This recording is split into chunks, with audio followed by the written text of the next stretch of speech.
I guess we can get started then. Thank you all for coming to the 47th Forum on Tolerance, Opportunity and Marginalization in the U.S. Military, a conversation about empowerment and disenfranchisement. I'm the chair of the Forum on Tolerance Committee, Lori Carlson. Before we get started, I just wanted to thank some of the parts of the college that helped to make tonight's event happen. This event is generously funded by the Sheldon and Fran Brown Forum on Tolerance Endowed Fund, as well as the RAP Experience at NSCC, which stands for Rise, Achieve, and Persist. So thank you to the RAP Experience and to the exceptional Michelle Kubeli Harris. And thank you to Academic Affairs at North Shore Community College and our amazing interim VP of Academic Affairs, Andrea DeFusco Sullivan in particular. I also want to thank the current Forum on Tolerance Committee members, Dr. Lisa Altamary, Professor Yusuf Hayes, Dr. Carl Jean, Amanda Dooling, Michelle Kubeli Harris, Jennifer Chavez, Dr. Robert LeBlanc, Professor Wanda Pothier Hill, Michael Sullivan, Dr. Sheldon Brown, Dr. Kara Kaufman, Tai Tran, and Fanny Kai. Thank you all for your very hard work. And now I'm excited to introduce our moderator for this event, who will do the honors of introducing our esteemed panelists. Professor Wanda Pothier Hill is an author, an educator, and a photographer. She's a professor of first-year experience in gender and women's studies at North Shore Community College and has long been an instructor of college writing, introductory writing, and advanced literature at Mount Wachusett Community College. Wanda is also a mother, an excellent colleague and friend, and a valued member of both the Forum on Tolerance Committee and NCBI. Thank you, Wanda. Thank you, Lori. All right, so I'd like to introduce our panelists. I'll start with Lieutenant Colonel Kate McLoud. McLoud has served in the military from February 1988 until August 2010 and retired as a lieutenant colonel. Kate was a comptroller in the Air Force. Prior to serving, Kate earned a bachelor's degree in business administration from the University of Vermont. While serving, Kate earned her master's degree in public administration from the University of Oklahoma. She was promoted 5 times, had 22 duty stations, deployments to Croatia and Afghanistan, and received 4 awards and decorations. She's a lesbian and joined the military 6 years ago before the Don't Ask, Don't Tell went into effect and got out 1 year before it ended. Her experience in the military was largely a positive one. She grew as a person and a leader, was empowered by auditing people outside her command and learned from those she led, and they thought very highly of her. We also have on our panel today, Sgt Kimberly McGowan. She served in the Army National Guard for 8 years. She is deployed to Iraq from December 2009 until January 2011. She served as an honor guard for 4 years, participated in President Obama's inauguration parade in Washington, D.C., and she is currently a professional firefighter for the city of Leominster, Massachusetts. We also have with us today Maj Deb Bibeau. Deb is retired from the U.S. Air Force. She's a civil servant at Hanscom Air Force Base in Massachusetts. She enlisted in 1983 and then commissioned in 1991 after earning her bachelor's degree from the University of Maryland. Deb retired as a major in 2003 and then entered the higher education field in 2004 as a program manager for the TRIO Talent Search and Gateway to College Pathways Early College Dual Enrollment Programs at Mount Wachusett Community College. She returned to the Air Force as a civilian in 2014, where she oversees acquisitions of various systems as a program manager.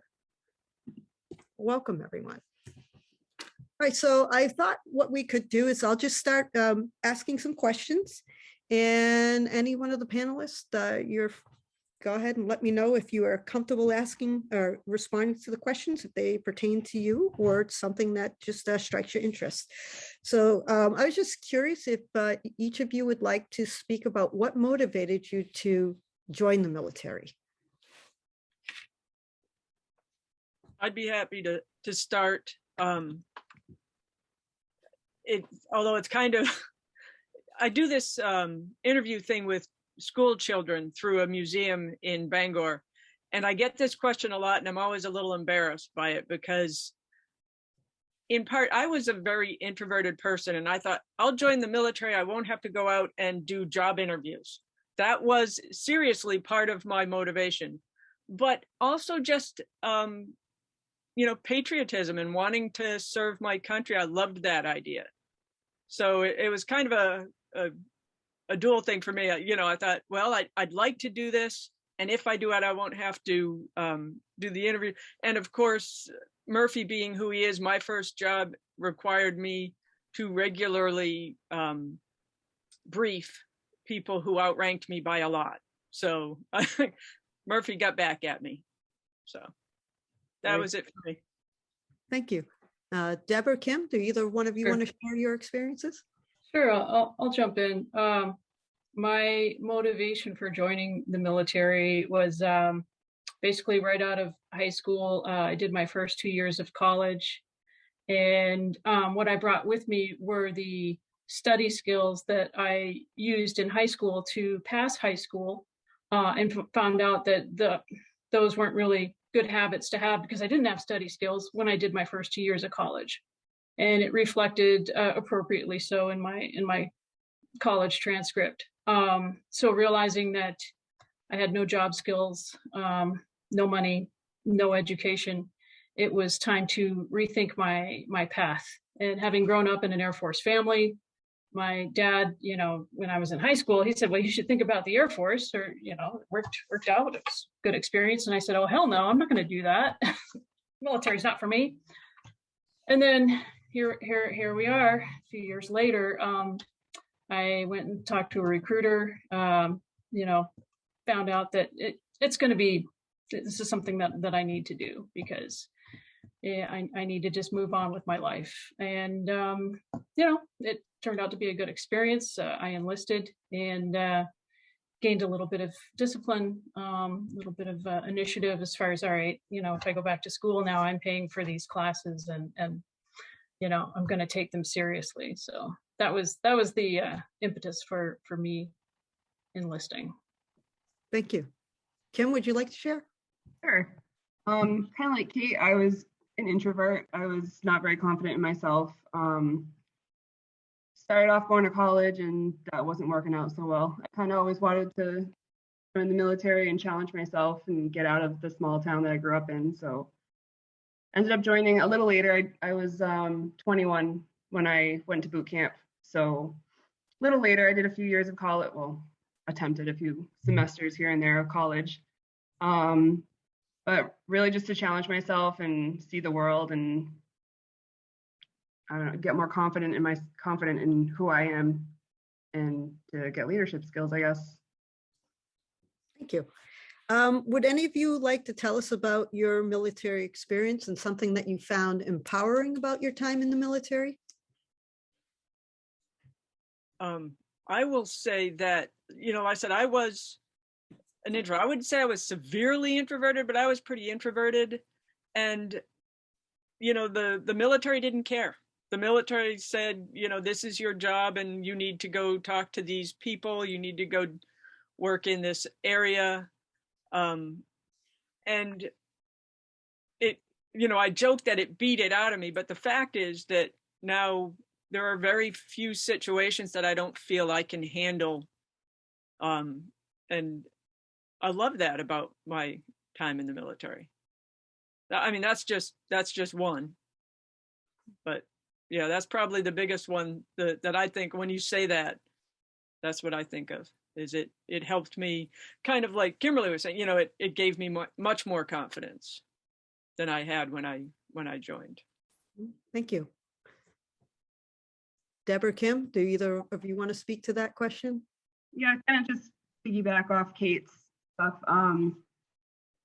Like I said earlier, like I really just need to build confidence in myself. I'm still awkward as shit talking in front of people, but I have confidence that I can do skills and what's asked of me, especially now that I'm a firefighter. Like I'm confident in my abilities, not so much the public speaking thing. That's probably never going to change. But when I was overseas, I was a squad leader and I had a few guys under me. So knowing or seeing that they had confidence in me as their leader and never questioning what I had to have them do or what we had to do, that was empowering for me because I never had any kind of reason to feel empowerment, I guess. I was the middle child with two brothers, so I was kind of on the back burner. But no, it it's just cool to like see myself change and build that confidence, and then have soldiers have confidence in me. So Excellent. Thank you. Deb, is there anything you'd like to share? Yeah, it's a lot of similar experiences. There's empowerment through working with a team, working for a team, working as a team leader. I was stationed, overseas quite a bit, stateside quite a bit. It was pretty varied, but it was, I think as far as empowerment, there were just so many opportunities that were presented, that it's one of those, you grab them, and then you take it and you run with it. So it's for me, it was an environment where you take the initiative, run with whatever you're given, and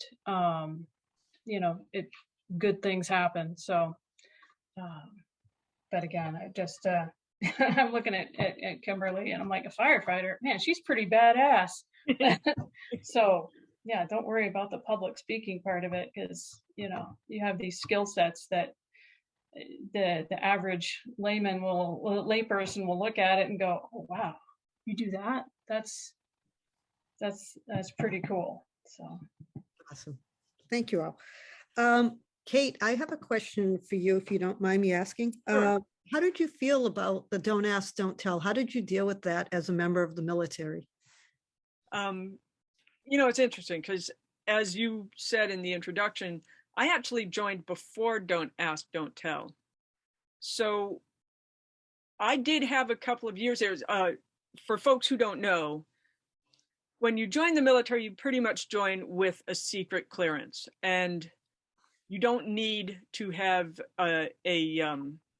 much of a background investigation for that. As you progress, if you going up for certain top secret level clearances, they can require you to have a lie detector test. And it actually was something I thought about before Don't Ask, Don't Tell was, what if they asked that? What if that question, because they could have asked. So I know a lot of folks have a negative view of Don't Ask, Don't Tell, and I see that, I understand that. But partly for me, it was kind of a relief, because I knew that they would never be able to ask that question. And I did actually end up getting a top secret level clearance. I didn't ever have to do a lie detector test, fortunately. But and by the time I got it, it was during Don't Ask, Don't Tell. So now when I look back, I realize that, in a way, I get back to the introvert thing. It gave me an excuse not to put myself out there. So I'm not in a relationship. I haven't been in a serious relationship. And I think that it just made it easy for me to cater to the introverted side of my thing. And I do wonder sometimes, if that hadn't been a thing, if I could have been openly who I was, would that be different? But when it actually came about, for me, it was a bit of a relief. So, thank you. Would any of you care to talk about your experiences deployed and away from your families?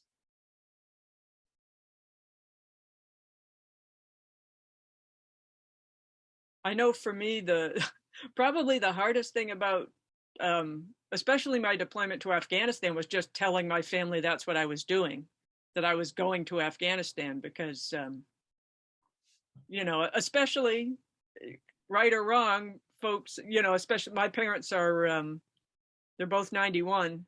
So their generation, it isn't your daughter that goes off to war. So I think that was kind of hard.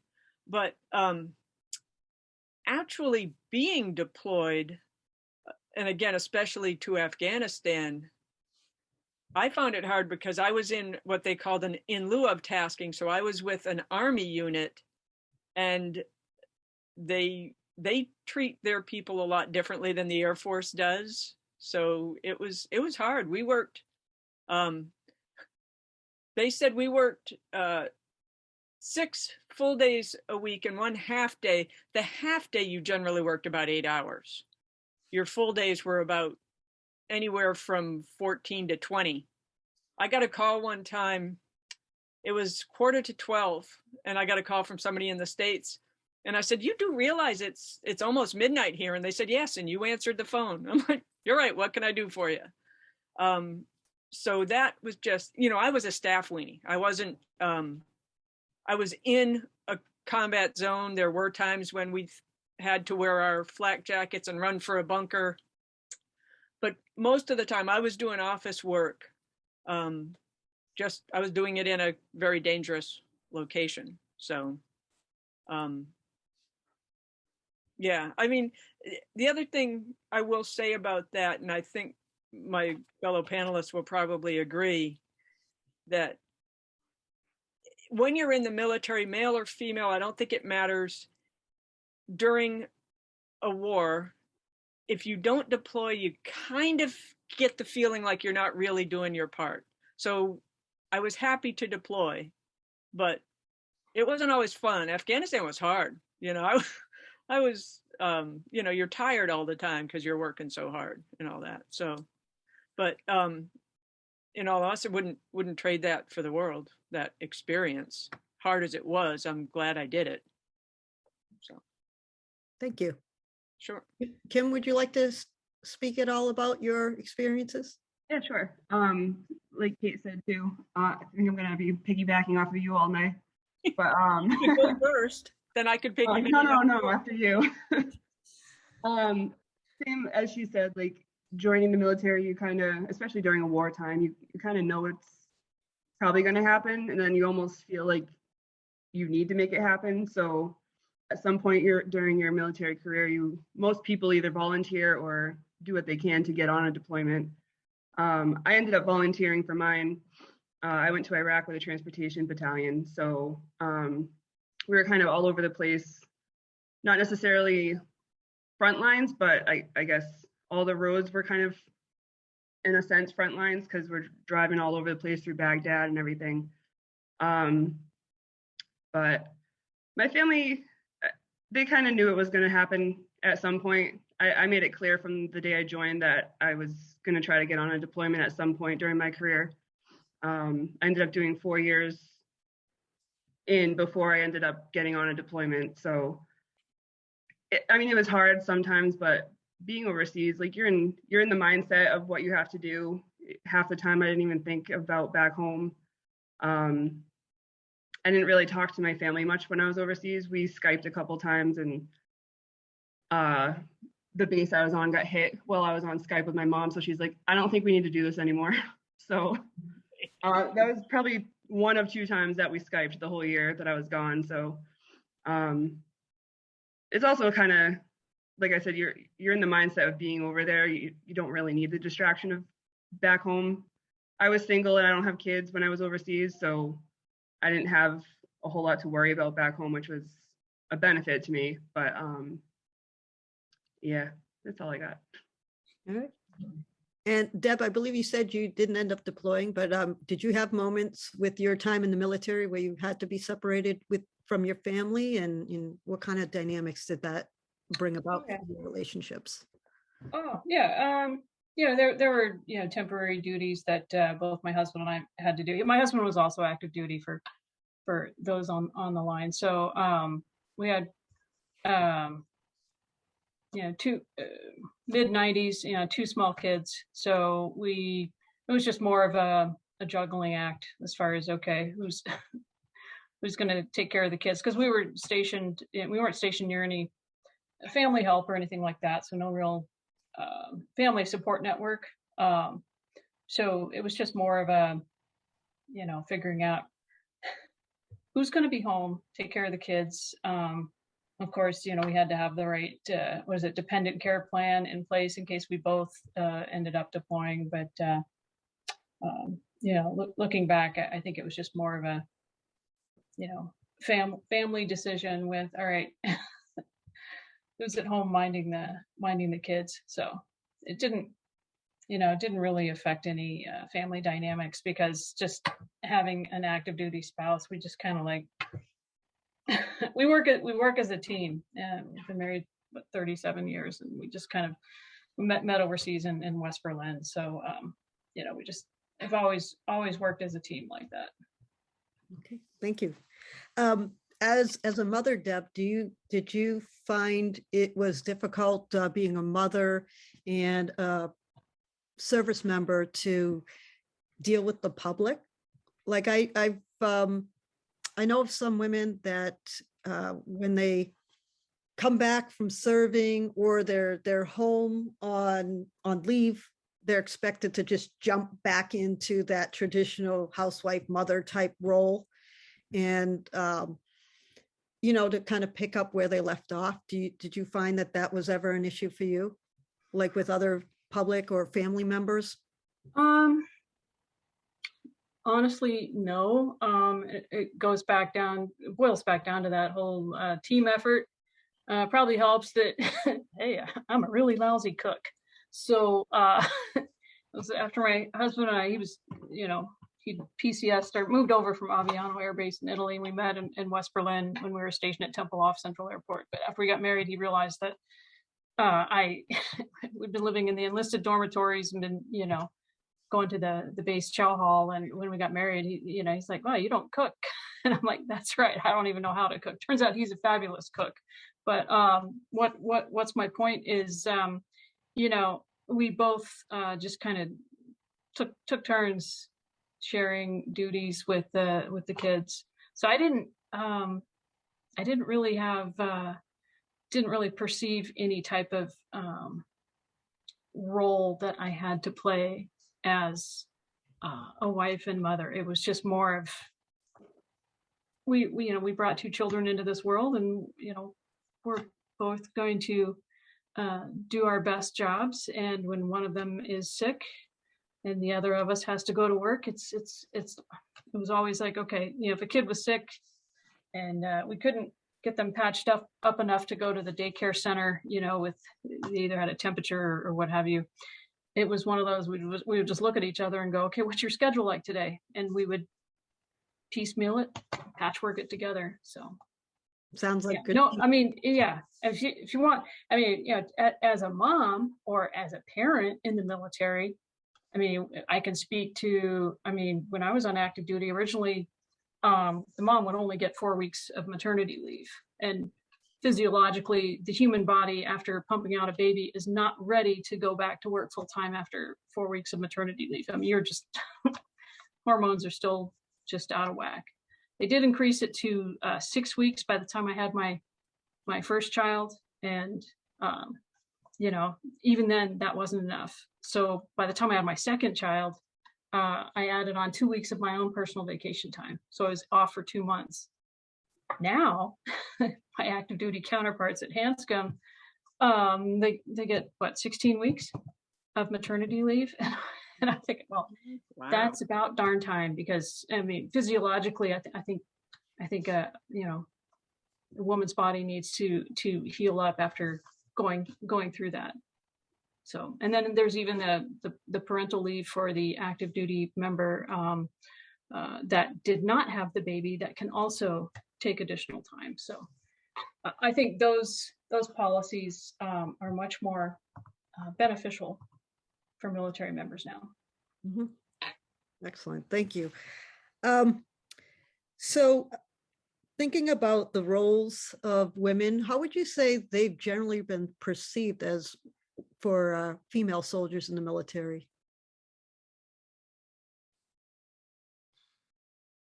I was fortunate in that the career field I was in as a comptroller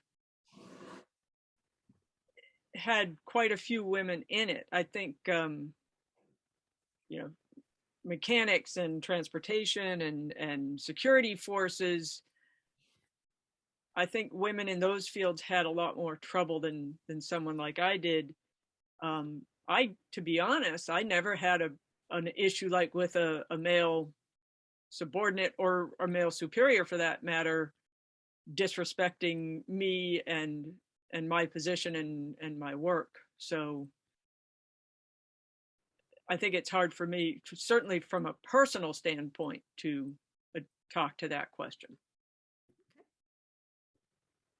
Anybody else want to share any of their thoughts on that?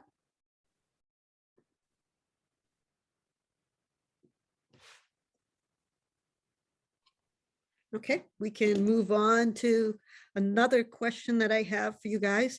I was reading, I don't know, you guys are probably all familiar with the story Ashley's War. And there is some talk about women soldiers not being able to bond in the same respect that men have. But in Ashley's War, this young woman ended up working with special ops teams, and a lot of the women that served with her said they were indeed able to accomplish that same strong bond. What do you think helps form bonds in the military? What do you think it's based on for your experiences? From my experience, it's mostly like going through all the training together and going through the suck more or less together. You all do the same thing. You all do the same training. You all see that you can all accomplish it. So it's going to naturally bring people together. Yeah, I never really had a hard time as a female making a bond with anybody. There were some, but that was personalities, and it wasn't even necessarily females. It was either gender. But my experience was just bonding over the trainings and the crap we had to go through, but we all went through it together, so it brought us together naturally. Kim, can I ask you, just as a little side note, for anybody who's on this call that's not familiar with the term, can you explain what the suck refers to? Just that, anything that sucks. Any kind of sucky training that you're going through, the weather, training through the winter, training through the rain, the mud, all that.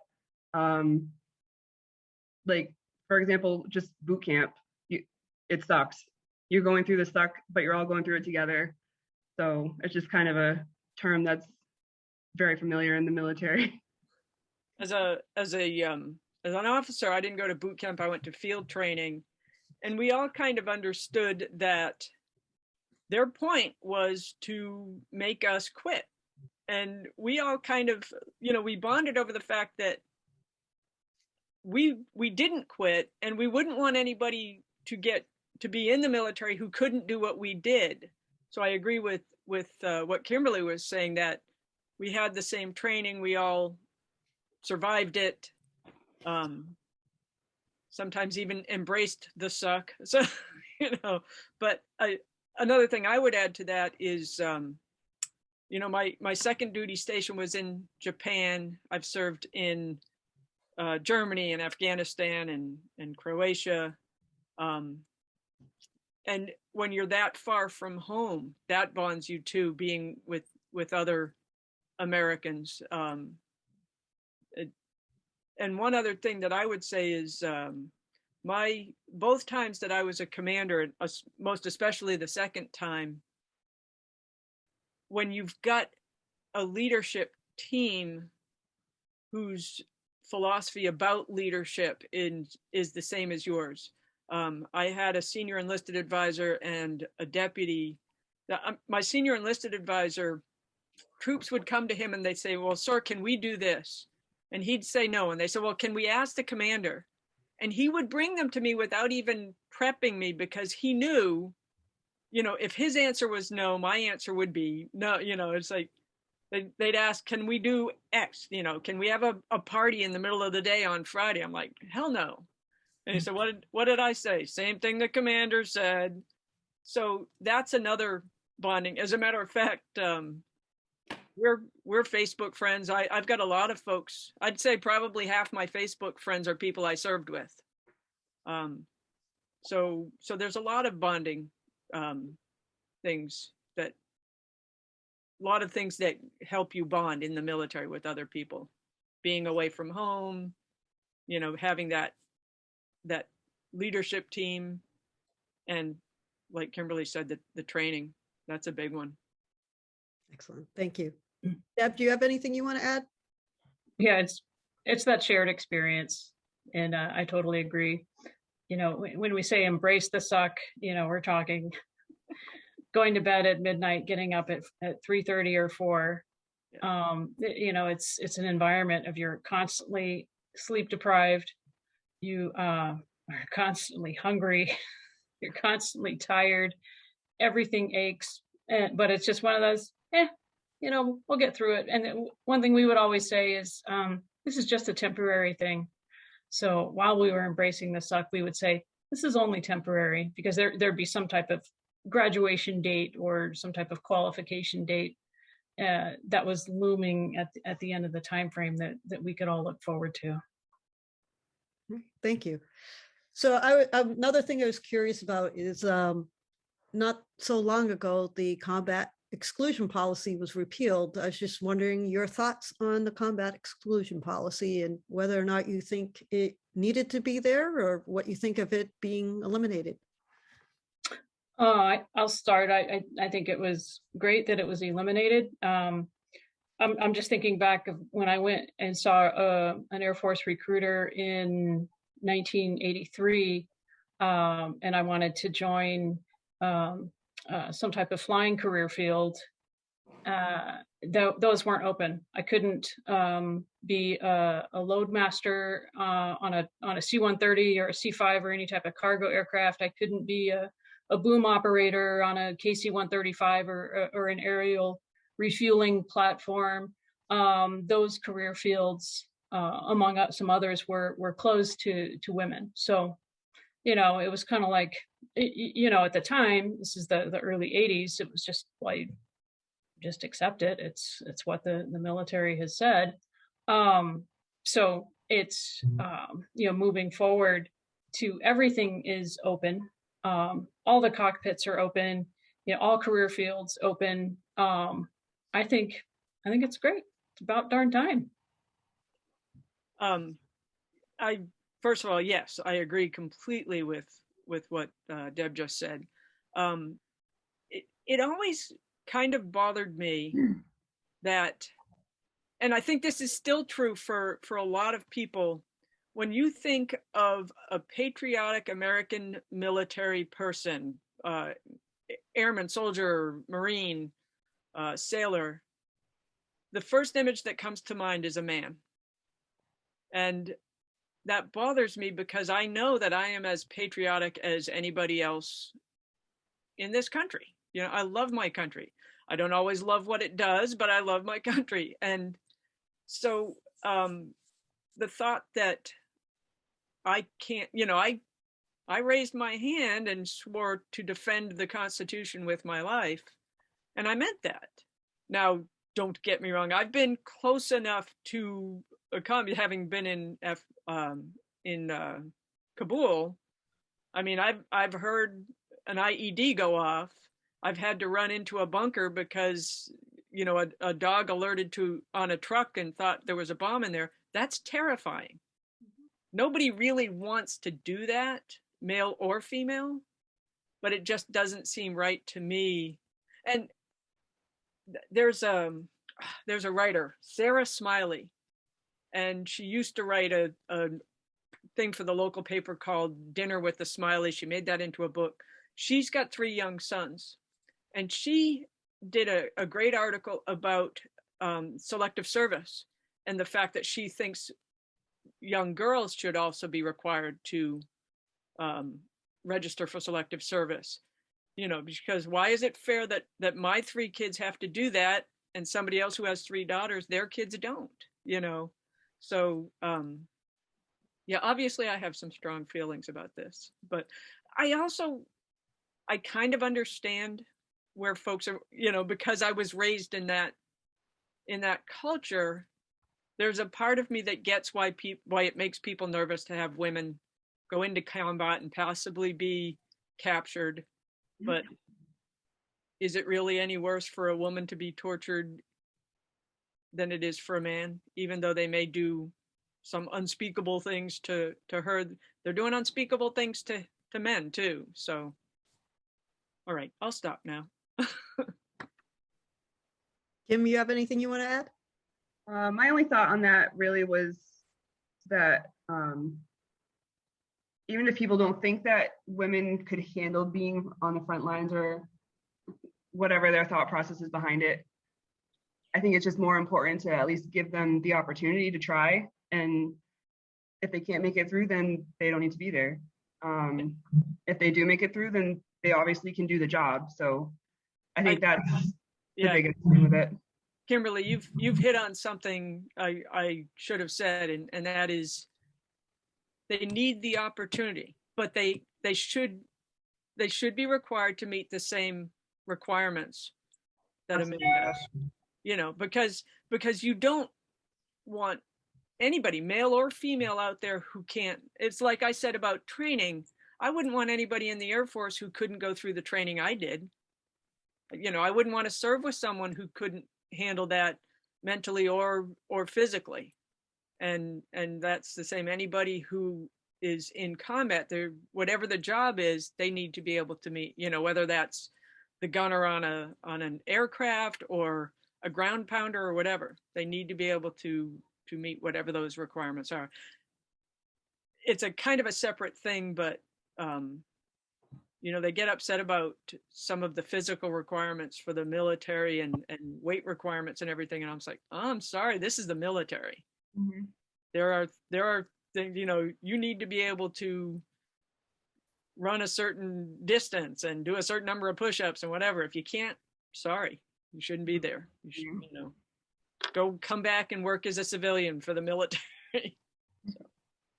Thank you. Kimmy, any chance you want to talk about your time on the road when you were, you know, working for transportation? You were always going from one base to the next, what that was like? Lots of desert. So we were, half of my unit was stationed in Kuwait and half of us were up in Iraq at Cobb Spiker, which was Tikrit. So our mission more or less was pulling all the US, I was over there in 2010. We're pulling all the US equipment out of the bases, more or less to let the Iraqi military take over their own bases.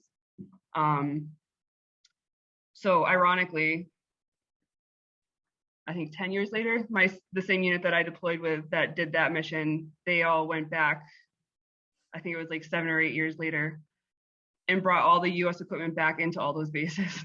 So it's kind of ironic that the same unit that took everything out had to go back and put everything back in. But that's a side note. So more or less, like, we drove on highways. We usually went on our missions at night. We were a HET company, so we drove HETs. I'm not sure if anyone knows what those are, but they're massive trucks that tow tankers, all kinds of anything that the military drives, we can tow it with those. So our missions would be anywhere from like 2 or 3 days to somewhere like 2 or 3 weeks.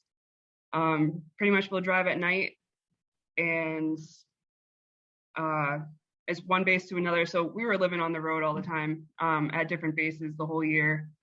Trying to think. It was kind of monotonous after a while, actually. There's not a whole lot of sightseeing to do. It's, when I say it's all desert, it's like a lot of sand everywhere around you. Miles and miles of miles and miles. Yeah. Yep. I mean, there are a few cool things that we got to see. We saw there's a lot of mansions, just random mansions in the middle of the desert. We saw Saddam's palace, which is built into like a cliff. That was pretty cool to see. But yeah, the days that we weren't on mission, we were either sleeping or working at the maintenance shop, working on the trucks, fixing them. Yeah, I can't really think of anything else to describe it. No obligation to answer this question unless you feel comfortable with it. But I know you and I talked before. Do you want to talk about the IED, the daisy chain? Yeah, that's fine. One of the things that was kind of eerie at first, you just kind of get used to it, but just during missions, you see vehicles that have previously been blown up, previously were used as IEDs, you see all the wreckage, and it's weird at first, just because they don't even like remove them. You just see all along the roads, just all the different IED marks and blown up debris and everything. We had small arms fire and hit a couple of IEDs one night. Well, throughout the whole year it happened, but my incident was we were on a mission at night, took on small arms fire. My truck and the truck behind us both got hit with an IED. I actually ended up, I didn't realize it until I got home and saw a doctor, but I actually broke my spine in 3 places and ruptured my eardrum. So 8 surgeries later, everything is kind of fixed enough, but it's one of those things like you have so much adrenaline, you're just in the mindset that like, okay, this is happening, this is what I got to do. Don't really pay attention to it. Finished my deployment and then came home and saw doctors, and they were like, you got fucked up. So here's what we're gonna do. So yeah, and I mean, one of the whole reasons I joined the military was to get vet status and get on a fire department somewhere. So that was delayed by 4 years after I got home. But no, it's the stuff you see over there, and the when we started seeing the small arms fire in front of us, it was all tracer rounds. So we were like, oh, that looks cool. So then we're like, shit, we should probably do something about this. But you're in the mindset, and it's actually kind of cool that I can say that I feel like I'm like making it sound like it was a cool experience that I saw combat, but like that's what you're going overseas for. You're going to make a difference. You're going to do what you've been trained to do. So in the moment, we're like excited that we're finally getting to see some combat, because that's what we were there for. So yeah, I kind of feel like I circled all around with that one, but there you go. Deb, do you have anything you want to add? So I was just so enthralled with Kim's story. What was the question again? Yeah, I kind of lost that a while ago too. Well, how about if we move on to the next question? What would you, given your military experience, what do you think the greatest thing was that you came away with from your time in the military? What do you think, what helped shape your identity? What do you think is great about it? So I think what helped shaped my who I am today is the exposure to the exposure to different situations, different stress levels, different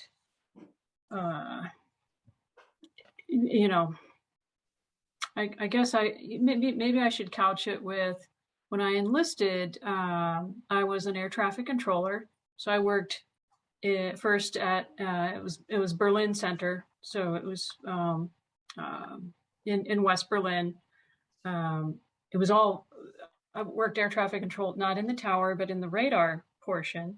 So Berlin, not a very stressful assignment. It was, you're talking 3 air corridors into a 20 nautical mile circle that had, Tegel Airport in the French sector, Gatow Airport in the British sector, and then Tempelhof Central Airport in the American sector. And just keeping, you have 20 miles, so that's a little circle. So just setting up the approach paths, getting the aircraft to where they needed to land. And there was Schonenfeld, which was in East Berlin at the time, and but we didn't talk to them because we weren't doing ATC services for the East Germans. So this was obviously before reunification. I think where I really cut my teeth on the air traffic control experience was when I moved over to Okinawa, to a base called Kadena Air Base. And it had a large fighter wing presence. We were near Naha Airport, so a large international civilian airport. So really it's a lot of the, deconflicting traffic, providing all kinds of air traffic control services for all different types of aircraft that have all different types of characteristics, different airspeeds, different turn radiuses, just, Pushing 10, if you ever saw that movie. So it was, it was interesting. It was great. And working with different people that kind of had different levels of abilities, different levels of stress. And I always seemed to be more calm around the people that were calm in stressful situations. And I think how I learned to, apologies about that. So I think how I learned to kind of deal with that is just trying to maintain an even keel in any situation. So I think, that transformed me from more of a like a high-strung kid coming out of high school, first couple of years of college, enlisting in the military, and then having the military experience. I think it developed me into more of someone that people, back even when I was raising my kids when they were teenagers, someone asked my daughter, "Is your mom always this calm?" It just kind of helped me be more of an even keel type of person.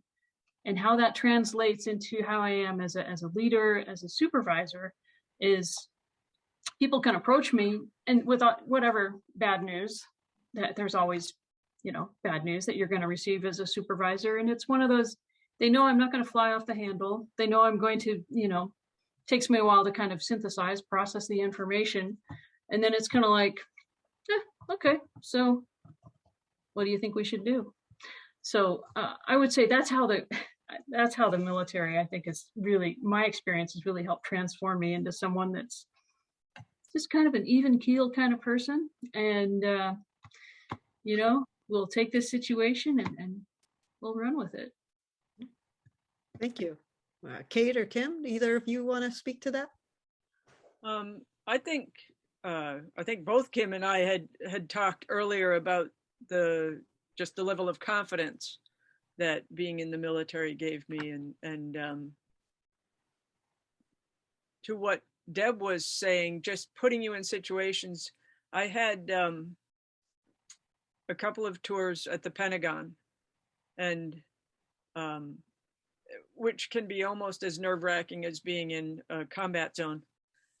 A lot of times when I had to give a briefing on a program that I was involved with to a room full of ranking, like colonels and generals, and my favorite part was always when they got to the questions, because I knew my programs, but the talking, I went from someone in high school, if I had to talk in front of folks, I was just completely nervous and tongue-tied, and to where I was just like, okay, just let me go first. I want to be done. And also being able to, I remember more than once sitting there watching a conference and going, yeah, I'm supposed to have 45 minutes. I'm probably going to have 20, and having somebody come up to me when I'm already cutting down my speech is, and just, like I said, having the confidence to make those kind of calls and to get up and talk to folks, and just that for me is the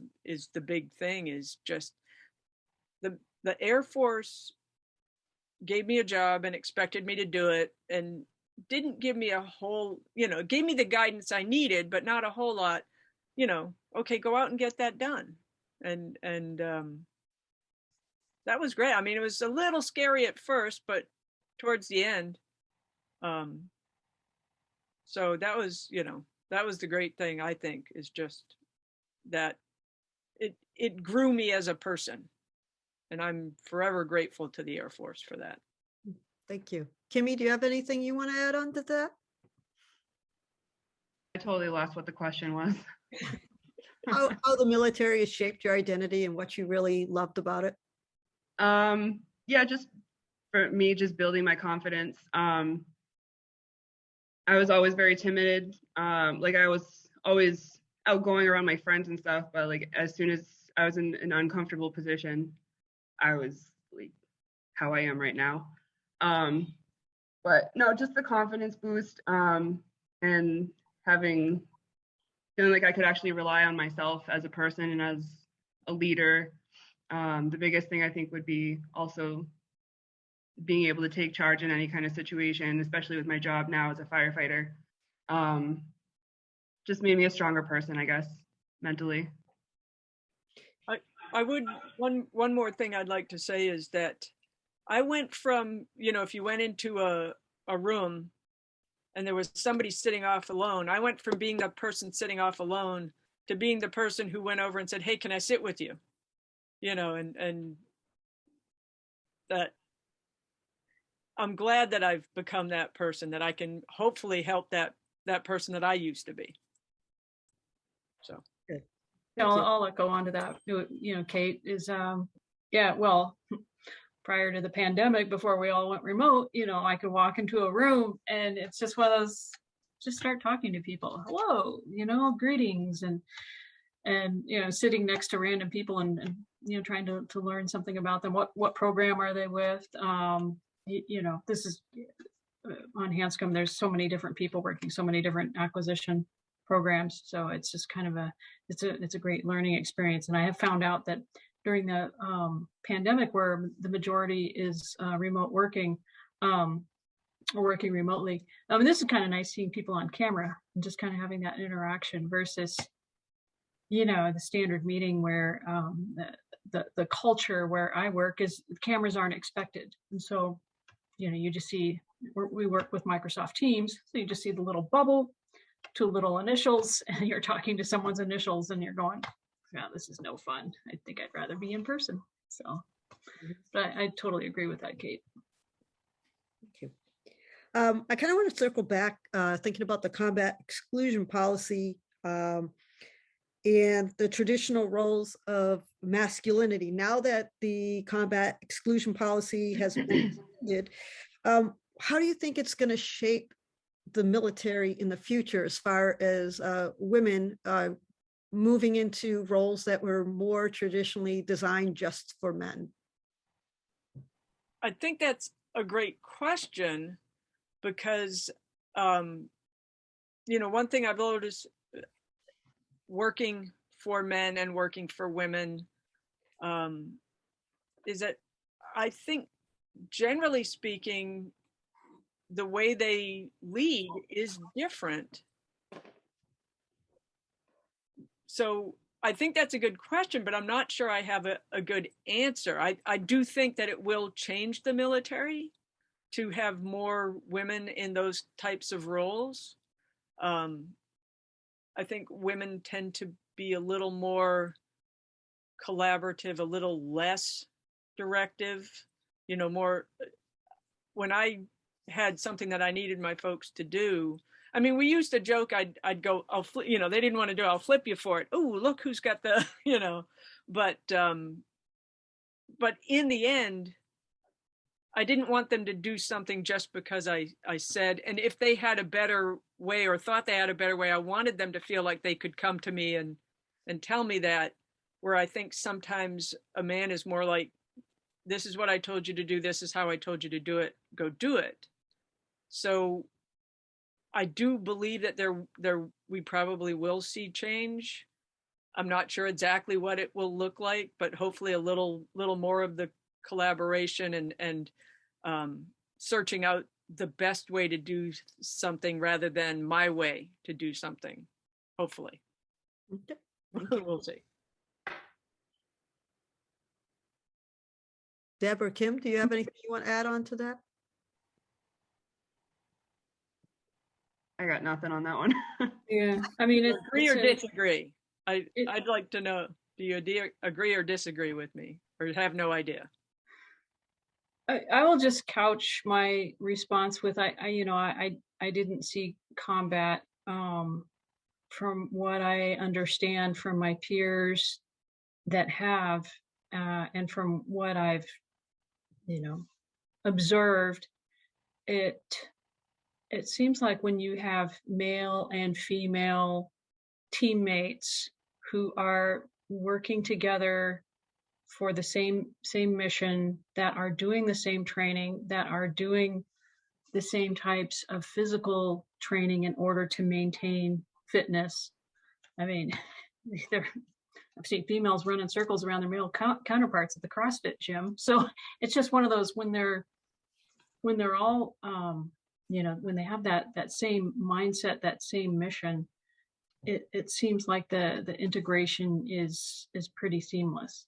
And I don't mean to put Kim on the spot, but I mean, Kim, where you are a firefighter, I would think that that's kind of like the same. Again, this is the layperson talking. I think it would be the same type of thing, because you all have the same fitness standards. You all have to be able to climb the ladder, hoist the hose, do all of the stuff that as a first responder, that I would think that it's one team, one fight. Not to sound cliche, but doesn't matter what the gender is. So yeah, in my experience with that, like you're saying, it's pretty seamless when it comes down to the actual just doing the mission. From my experience on the job now and in the military, every time it never really came down to a male female giving me an order. It was more what's the order and what's the rank it's coming from.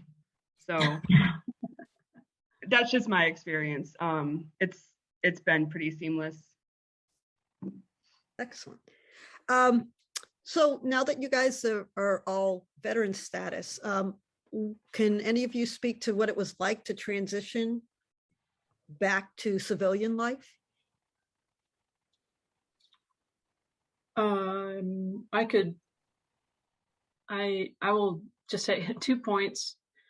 Having to go from not figuring out what I'm going to wear every day, because a uniform is a very simple thing, to getting ready for an office job, which was at Mount Wachusett Community College. I mean, I had to ask, when I was shopping for clothes, I had to ask the person helping me. I'm like, listen, I just retired from the Air Force. I'm starting a new job.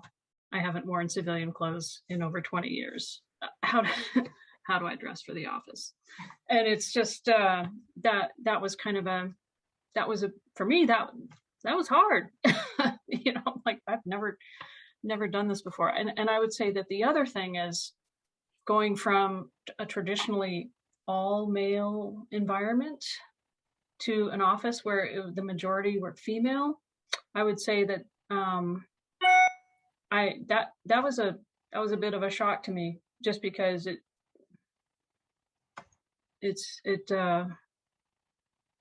seemed like the male persona a little more easygoing.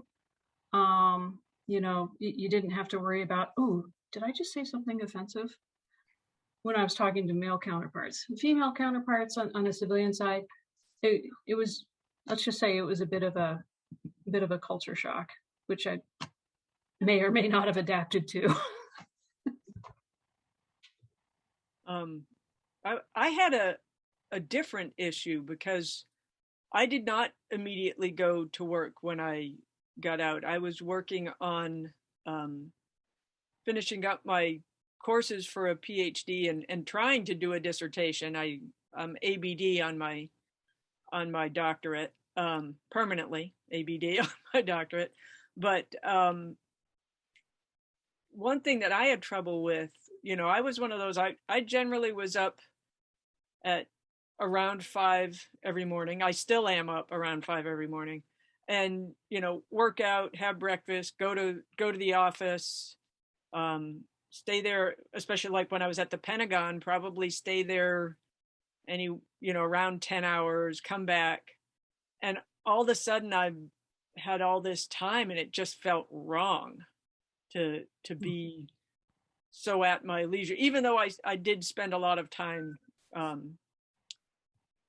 working on my education. It just was, it was really hard. I felt like I was slacking, like I should be up and doing something. I should be at the office. So that was one area where I had a hard time. The other area is that I did get involved in a lot of charitable type stuff and joined a board or two, and oh my God, did I have trouble with like board meetings and stuff like that. It's like, can we have agenda? Can we stick to the agenda? Do we have to sit here for 2 hours and discuss everything that has nothing to do with, just made me crazy. Although I will say, I did have some military bosses who were kind of like that too. But for the most part, in the military, you're a little too busy to spend a lot of time going down rabbit holes. And so I still have that issue where I'll go to a board meeting and it's like, oh, y'all are killing me. Can I run this meeting? We'll be done in 15 minutes. So, so those are kind of my two areas. Kim, you have anything you want to add about transitioning back to civilian life? I wasn't able to work because of my injuries, but so I was going through a lot of medical stuff, and I ended up going back to school. I finished the degree that I started before I joined the military, which was fire science. Then I realized I wasn't going to be a firefighter at that point, so I went and got another degree that I've never used. So I just made use of the time, went to school, the military paid for it, had a lot of doctor stuff going on, surgeries and stuff, but I drank a lot. I was super angry, just more or less because I knew the career that I had always worked for wasn't going to happen at that point. But I actually had a hard time just not being able to work and not doing what I wanted to be doing, and I was in constant pain. So it was frustrating when I first got home, but I dealt with it, and a lot of drinking though. So what advice would you guys have? Would any of you have for other veterans who are trying to transition back to civilian life? Do you have any advice you would give them? I would say that, and I think most of them do, but just have a purpose. For me, whether it's a job or education, and if it is education, treat that as your job. I think a lot of folks who just retire and don't expect to do anything, I think those are the ones who, to be honest, die young, because all of a sudden they've gone from having this huge purpose in life to not. And I think it really affects them. So that would be my advice, I think, is have a plan, like I said, whether it's a job or an education or volunteering or whatever. Don't just get out without any plan about what you're going to do. Thank you. Sure. Deb or Kim, do you have any words of wisdom you want to offer? Yeah, I would echo Kate. Is do your research. Don't wait until 3 months before you're separating or retiring to do your research and figure out what you want to do next. I mean, if it's something that you're targeting is, really at least 12 to 18 months prior to that. Even before that, it just depends. Do your research if you're looking to go back to, or live near where you grew up. If you're looking to go back to school, if you're looking to stay, where you're currently stationed, but as a civilian, I mean, there's so many variables in play, and so it's a lot of, I would say a lot of research involved with it. Okay, thank you. Kimmy, have anything you want to add? Kind of like what Kate said, just have purpose. That was my biggest thing. I felt bad for myself every day I woke up. And then when I started going back to school and gave myself a purpose, it gave me a reason to wake up every day. It gave me motivation, and it wasn't the plan that I had, but I had to do something about it. I couldn't just feel bad for myself every day. So I think just have purpose, and even if it's not necessarily what you had planned or the direction that you thought you would be going, figure it out, make it work, do something about it. Thank you. We have a couple questions in the chat, and if anybody else has questions, feel free to raise your hand or type them in the chat. I don't know if Amy is still on the call. If so, Amy, did you want to ask your question or would you like me to ask it for you? I think she's actually had to leave the call. Okay, so her question was, did your confidence come because it was just expected, or were there other factors? It seems like being given the task led to the building of the skill. Anybody who'd like to answer that can go ahead and. I would say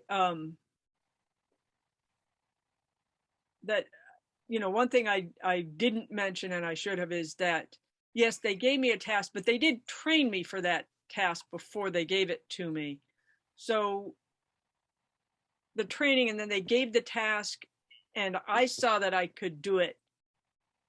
So I think that's how the confidence came. First I was trained, then I was given the task, I accomplished the task.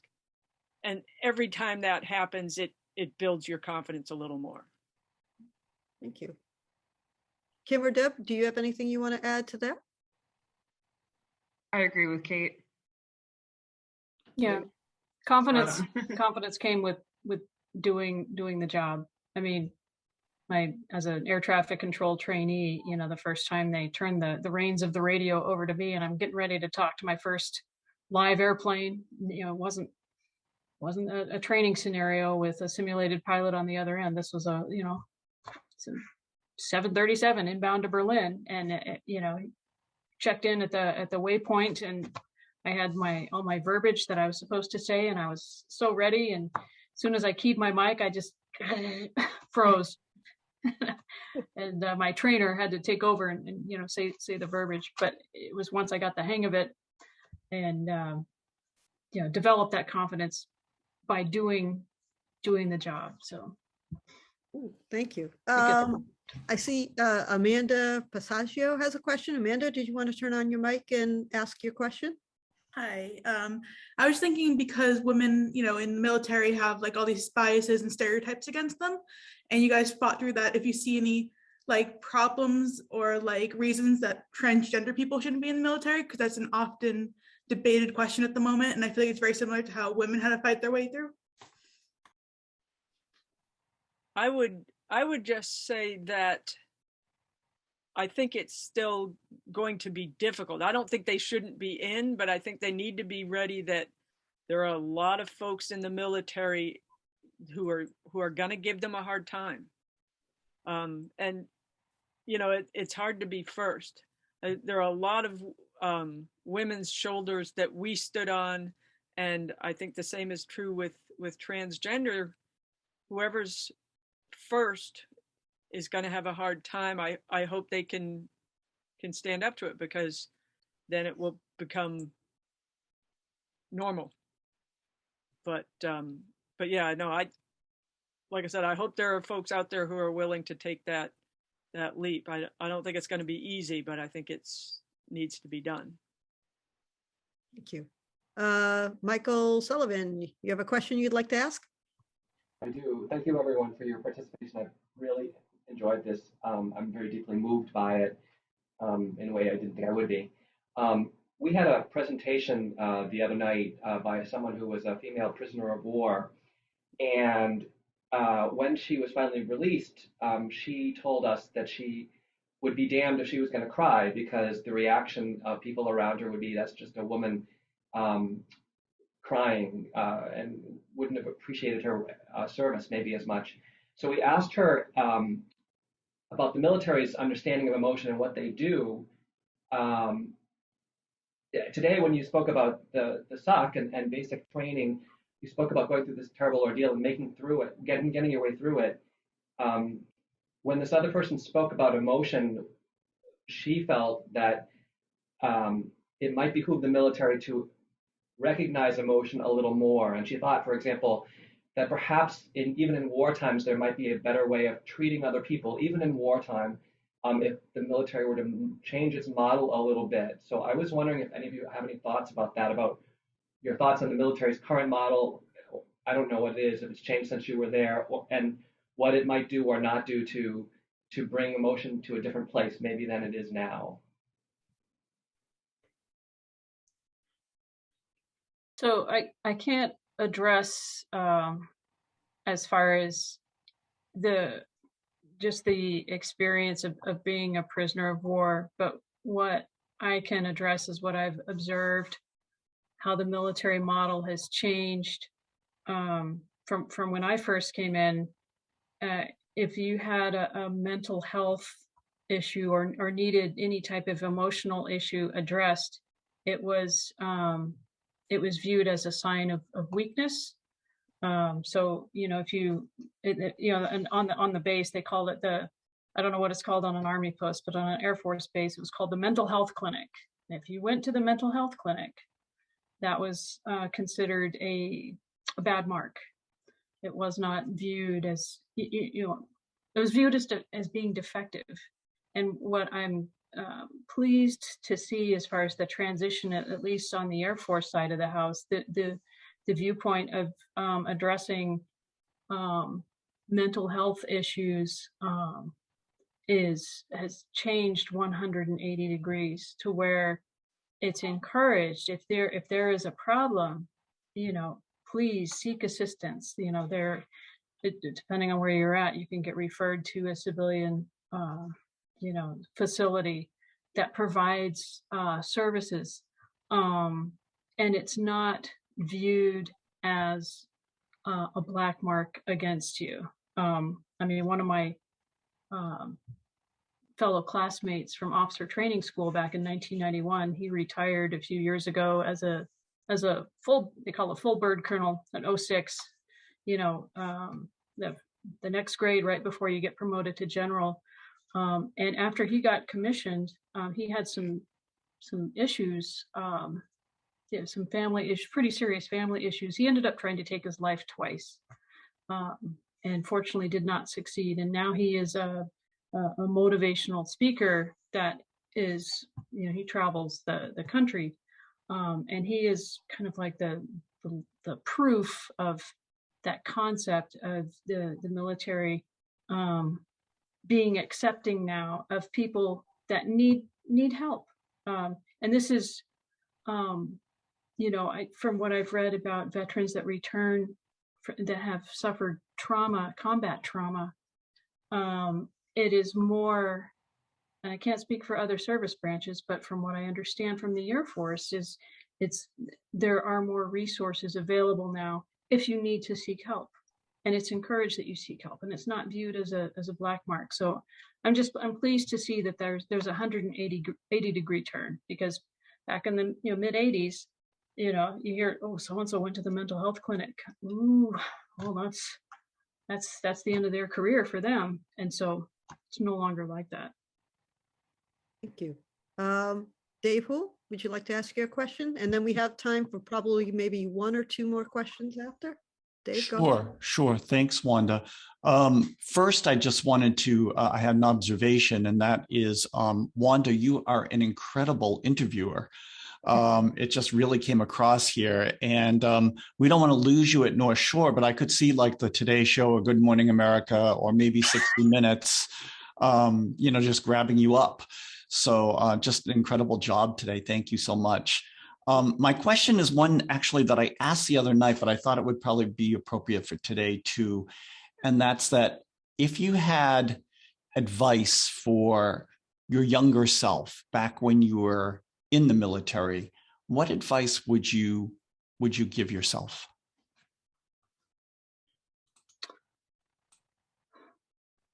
Excellent question. I think maybe just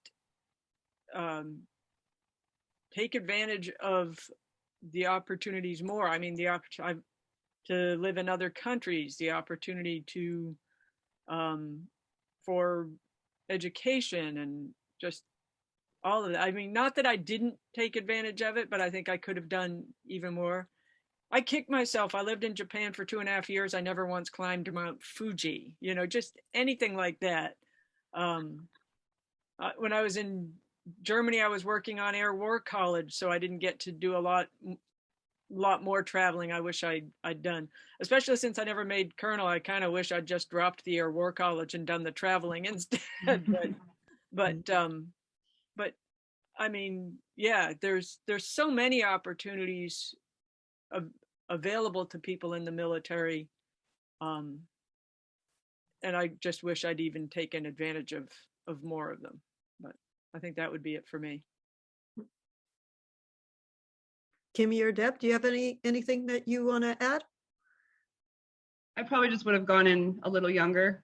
I wasn't old when I went in, but just kind of to start the military career a little earlier would probably be my biggest thing. I'm pretty happy with the directions I went with the military. I was always told to take advantage of everything that they offer, so I actually listened for once, and I did a lot, and I was excited to do a lot. Thank you. Yeah, same here. Took advantage of the educational opportunities, traveled, saw the world. Same as Kim, just kind of like this is it's a wide world out there, so very appreciative of the experience that the military afforded me. Awesome. Thank you. Any other questions anybody has for our panelists?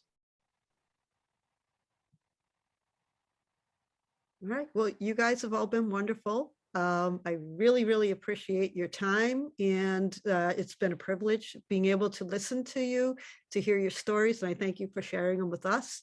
And before we go, I'd like to turn it back over to Lori. I have screaming kids in the background, so I'm going to probably be quick, but you guys were amazing. It was really refreshing to hear you share your very different points of view. I think it's really interesting, your different age groups too. So we got kind of a wide berth experience. But really, thank you so much for coming and sharing your stories. We really appreciate it. And thank you for inviting us. It was really fun. And like I said, age groups. I'm probably the oldest. Women, it's really hard to tell, honestly. Women are so hard to tell. It could be like 30 or 60 sometimes, but But no, thank you all so much. I'll be sure to get this recording to you tomorrow. And if you've enjoyed today's event, we have one last event tomorrow that actually deals with a soldier who realized they needed to transition to become their true self while in the military. So that will be our last event tomorrow. It's the same time tomorrow, 1 to 2:30. But thanks everyone for coming. Thank all of you. Thank you, Wanda. You are a great interviewer, and have a wonderful day. Thank you, Lori. Thank you. Thanks, Wanda. Nice seeing you again. Nice Thank seeing you you. so everyone. much. Thank you.